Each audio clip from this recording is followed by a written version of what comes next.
for those people, first off, who have no idea who the hell I am, I'm the guy who was behind the revelations of global mass surveillance in 2013.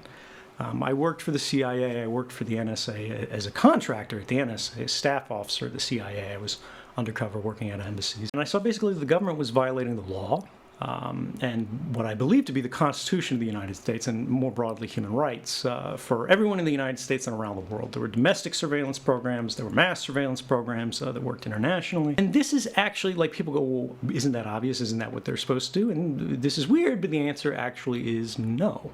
Under the framework of our Constitution, the government is only supposed to be monitoring people that it has an individualized, particularized suspicion of wrongdoing for, right?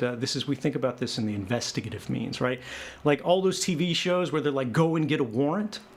The reason they have to do that, like we fought a revolution over this, a couple hundred years back, is the idea that when we had, kings, when we had governments of absolute power, they could simply go in your home and go, is this guy a pot smoker, get his diary, whatever it is. And just like if you find evidence of a crime, you march him off to prison and it's all good. You found evidence, they're a criminal. Or you didn't find evidence, well, no harm, no foul. You're just doing what government does. We were trying to build a better system where it went, yes, the government has extraordinary capabilities, but it only uses them where they're necessary, right? Where they're proportionate to the threat that is presented by this person.